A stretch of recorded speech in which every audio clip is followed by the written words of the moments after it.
Hey, what is going on, everybody? Welcome to Upkick MMA, episode 449. I am Brendan. All right, UFC Fight Night, Dern versus Ribas, numero dos. All right, they took each other on Saturday night. This is the first the first event of 2025. Welcome to 2025. Happy New Year, everybody. I hope everybody had an amazing break. If they did get one, I hope you spent time with your families. And if you do notice, I am a little... I've gotten through most of it, I think. It's just my voice hasn't completely come back, and obviously my sinuses are still backed up. So, with all that grossness out of the way, if you like this kind of thing where we break down fights, we talk about everything, go through them round by round, subscribe to the channel. That way the next video is coming out. I'd really appreciate it. And let's get into it. Let's talk about Mackenzie Dern versus Amanda Ribas. All right, so this is a rematch. They fought a few years ago. Mackenzie Dern has improved quite a bit, right? She still keeps that head straight up when entering or exiting. She doesn't have the cleanest or slickest striking. She's been working with Jason Parillo for, multiple years now and still has a long way to go when it comes to the striking prowess. But because her jiu-jitsu is so good, it really has given her something to fall back on. And on top of that, you can see in a fight like this where, she used to be a lot more haphazard. So she would swing big, and she could hit hard, right? She's a relatively strong woman, and she can swing pretty fast. So she does get quite a bit of power behind her punches. So she could catch someone, put them down, and because of all those things, she was able to work her way through the division and get some wins. Probably she didn't deserve, obviously with split decisions going her way. But in this case, Dern got the takedown easily with the single leg with 2:30 left, and she was on top for the rest of the round. So it's like the striking wasn't so bad, right? The significant strikes on the feet were relatively even. I mean, they were 12-10 overall through the whole round. And, I guess she didn't have any significant ground strikes in the first round. So she outstruck her, outcontrolled her for, like I said, 2 minutes and 30 seconds. So clearly Mackenzie Dern's round. The path to victory for Amanda Ribas got a lot more narrow, right? Before she was able to keep it on the feet and avoid the takedowns and, avoid the big strikes and counter-strike. Because Mackenzie Dern has cleaned up her striking, that gets a little bit more difficult, right? And that's what we saw here. Second round, Dern shot again. Ribas was able to reverse it, throw her down, and get on top. But because, Dern's so crafty off of her back, and she's, very defensively sound, not just offensive, Ribas wasn't able to do anything. But that being, again, another but, Ribas was able to stay on top for 3 minutes and 30 seconds. And then at the very end, she did get reversed, and Dern used an omoplata. Yeah, an omoplata and got on top with it with 20 seconds left and not able to do anything with it. Or she wasn't able to get a submission or a real legitimate submission attempt or any sort of ground and pound or anything like that. So this round was Ribas. So I did have it 19-19 going into the third. And then leg kicks from Dern were very successful, but she wants to take down so bad. Like, I think on the feet, if she focused on a game, right? So like in jiu-jitsu, people kind of fall into a game that they play, right? You have leg lock specialists who like to enter the legs from their back when other people are standing. And you have people who like to use the truck, right? You have people who like to do smash passing. You have people who like to do a lot of pressure passing. You have people who really look to just get on top, crush, and look for Kimuras, right? So you have like people who kind of fall in these categories. Jacare was a great example. His Kimura was his thing, right? Like, obviously his prowess in jiu-jitsu is, not unmatched, but nearly unmatched in MMA. But the thing that you knew was coming with, like, okay, he got into dominant. If he got into side control, he's going to go for that Kimura. If he got into mount, he's going for Kimura. And, he was able to do it on the highest of level people. And, Dern, obviously she probably has a lot of that with her jiu-jitsu game, and we've seen a little bit of it here and there in MMA, getting to the back relatively easily, sweeping very easily. But as far as her striking goes, like, if she put together a game, right, where she was just like a leg kick, like a, oh, good grief, what's his name? Why can't I think of his name? Oh, no. It's going to drive me nuts. He's a 155er. Beneil Dariush. Beneil Dariush, he was a hard leg kick, hard left hand. That was it, right, on the feet. And he, because he was a jiu-jitsu wizard. So he put together just this, like, I'm going to kill you with with my left leg, and I'm going to kill you with my left hand. And if I don't, then we go to the ground, and then I can submit you from there. So I feel like if she developed something like that, she'd be a real difficult opponent for most people to handle, even more so than she already is. All right. Ribas managed to get on top when they got to the takedown, but Dern attempted an armbar and used it to get on top and sweep and then get to mount. And then she went for an armbar from there and is able to get the finish. So Dern looking really good, talking about how she doesn't want to rush to get to the title shot. But rush isn't the word I would use when you've been in the organization since 2018. They're talking about how, 5 fights into the UFC. I'm like, man, I don't know what they're referring to. Maybe 5 fights in. That was a certain time when I think they fought before or something. 3 fights in, they fought before, right? So maybe that's what they were referring to. But she's been in the UFC for quite some time. She's been in the UFC for 7 years now. That's a very long time. And she's had her moments. She's had success. And, these split decisions should not have gone her way. I don't know. No, she definitely won that one. But she's had some lucky breaks when it comes to those things. But regardless, I wouldn't say she's rushing to fight for a title. I think she's paid her dues at this point. She's battle tested. She's fought the people she needs to fight. I wouldn't be upset if she got a title shot. But yeah, she looked really good. I'm very happy with the way that she's progressed. I think that she still has holes in her stand-up, but she has closed a lot of them since she came to the UFC. She does look like a more complete fighter. Not surprising 7 years later at the highest level. I would hope so, right? Okay, let's talk about the co-main event here. Carlston Harris versus Santiago Ponzinibbio. All right, for a while, this kind of didn't look very good, right? Harris very jittery. Well, actually, for a while, it was great for Ponzinibbio, and then it looked bad for him for a while. So Harris is very jittery on the feet. Ponzinibbio pressing forward, forcing him into the fence. Great 1-2 up top from Ponzinibbio. And then to the body, great shots landing from him. Harris really wants a takedown because he just doesn't want to, deal with the stand-up of Ponzinibbio. It's a very clean stand-up from him. Ponzinibbio shrugs him off. Harris striking looks really sloppy and slow, but he's landing to the body, and he's got such long reach that he catches you at the end of his range, in which normally you'd be able to back out and not get hit. So people are at least Ponzinibbio seemed to be not caught off guard, but thrown off of his normal movement patterns because he's not able to just slip and rip the way he would like to because of the reach. Right hand drops Ponzinibbio. Harris punches to the back of the head in movement and stumbles Ponzinibbio. And you could see it was to the back of the head. Yes, it was in movement, so it's not an illegal blow, but that's, it's just what happened. And you could tell it was back to the back of the head because there was blood on Harris's glove from Ponzinibbio beating up his face.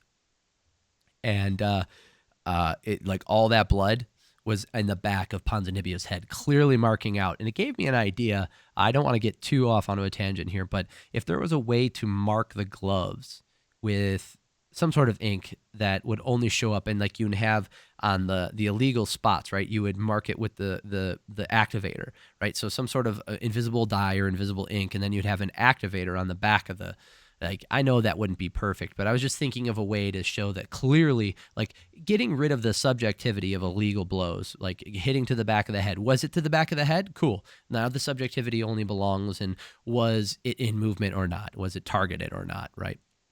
Anyway, the right hand drops Ponzinibbio back up, gets back up. Harris wins the round, and then after the round is over, throws another right hand to the back of the head, and the round is this night really pissed me off. There was just so much sloppy shit, so many bad calls, bad fouls, just stupid shit, just the same old, and we're starting the year off on kind of a bad note, in my opinion. Yes, there were finishes, and yes, some of the fights were relatively exciting. That's not what I'm harping on about. I'm just really sick of these guys getting treated like freaking animals in there, and it's like, oh, it's a foul, just move on, and nobody fucking talks about it. Right, nobody speaks to the fact that some of these fouls led almost directly to the other person winning. That's absolute bullshit, right?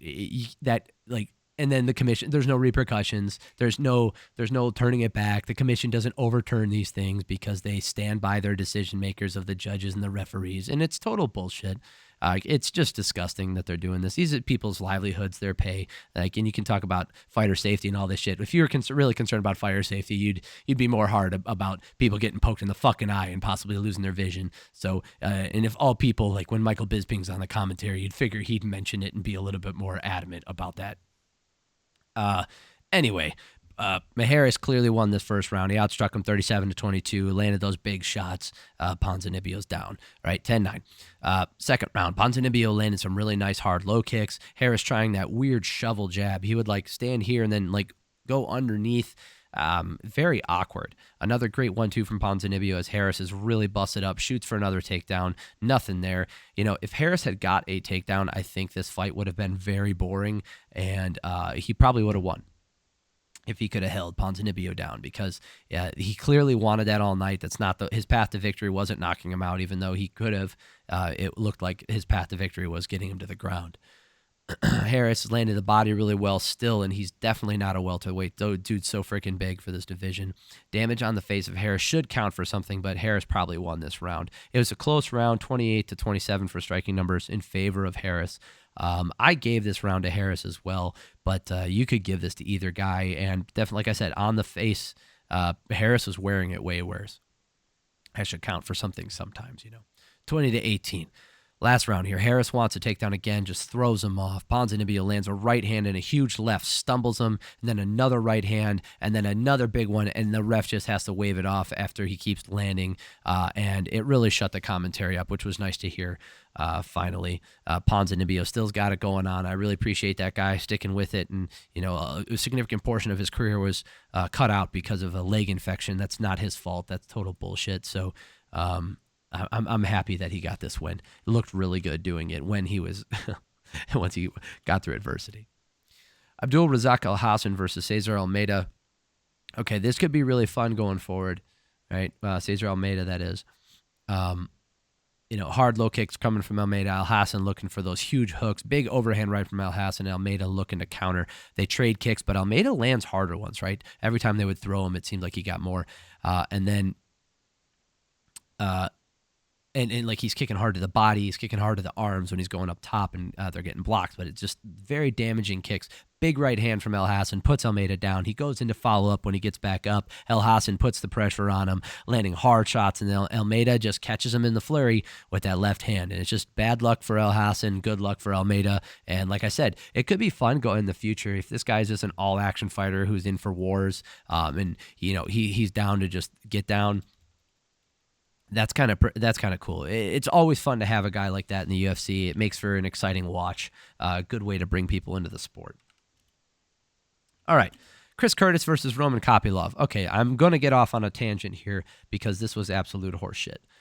This is one of those fights of the night that fights of last night, that was clearly affected by a foul, and there were no repercussions. And likely there will be no repercussions. It's absolute horseshit. I'm not the biggest fan of Chris Curtis. I mean, I don't think he's the best fighter in the world, but he does have a lot of skill, and he does deserve to be treated fairly, and this was not that.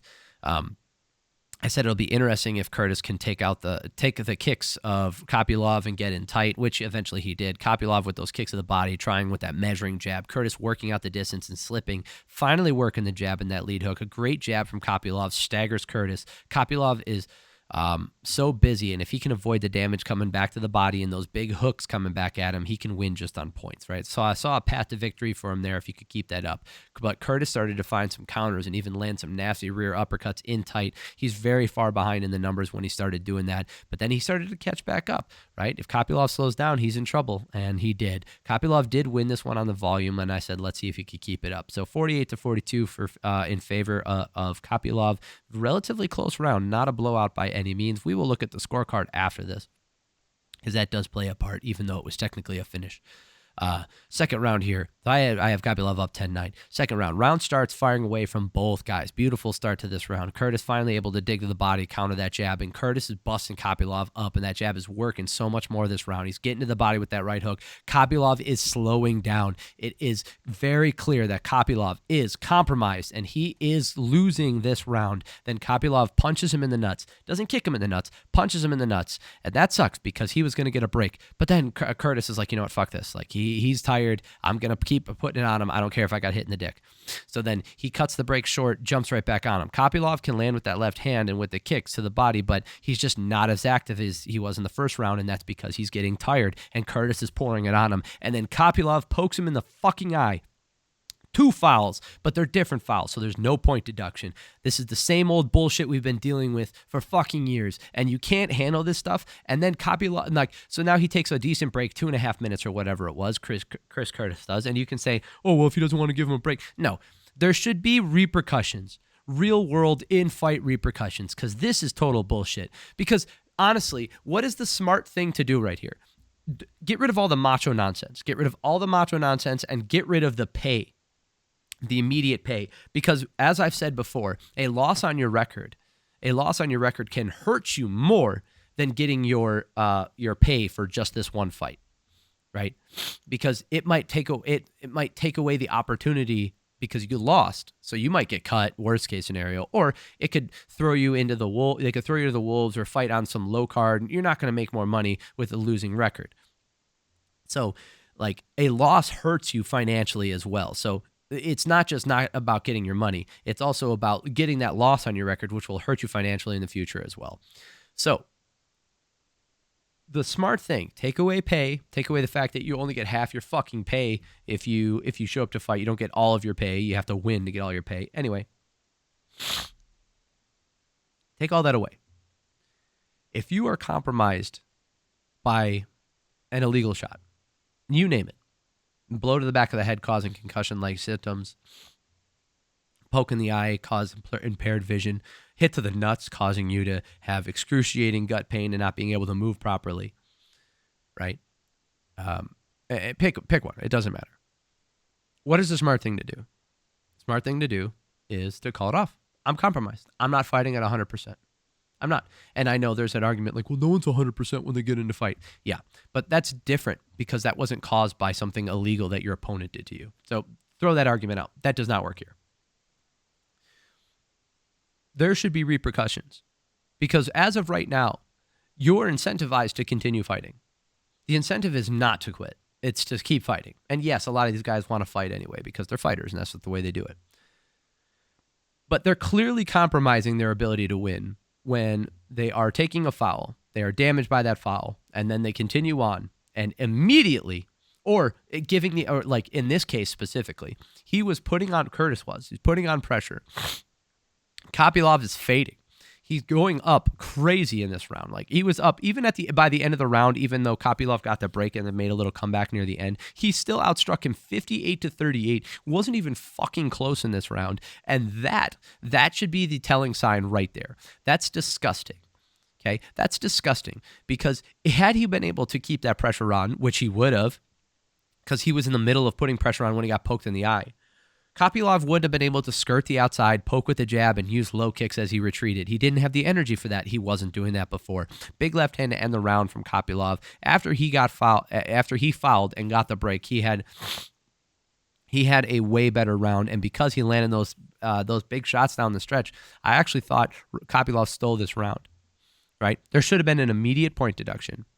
And then anything else that happens, again, no more warnings for literally anything. That's fucking ridiculous. Then you shouldn't get a break. You should force the guy to hop on a goddamn treadmill because you're giving him an advantage for committing a foul. You want a break? Kick a guy in the nuts. You want a break? Punch him in the eye or poke him in the eye. It's fucking ridiculous. So I had him up 2-0. Last round, uppercuts from Kopylov landing hard, and he's putting the volume out there. Curtis staying tight and absorbing a lot of shots on the arms. Kopylov hurts him with the left hand. Kopylov has been digging in with those left kicks to the leg, doing a great job with those low kicks. Kopylov gets the takedown at 145. They get back up at 110. Curtis is really eating a lot of shots down the stretch, and Kopylov looks tired, but he goes to grapple with 30 seconds to try and stay safe. A big head kick, and Curtis is put down with a head kick with 3 seconds left. And Curtis wasn't even out, he was literally in the midst of standing up. No, there was no pause. He didn't hit his head on the ground. He goes to stand up, and then fucking Mark Smith goes to wave it off. Horrible fucking stoppage. I don't want to hear it. Protecting the fighter, my ass. Where were you when he got fucking poked in the eye? Where were you when he got punched in the dick? Huh? Your protection was to give the other guy a fucking vacation? Fuck you, man. That's ridiculous. looking at the scorecards here, it was split, right? 1-1. And who was probably going to win this last round? Kopylov. But that's bullshit.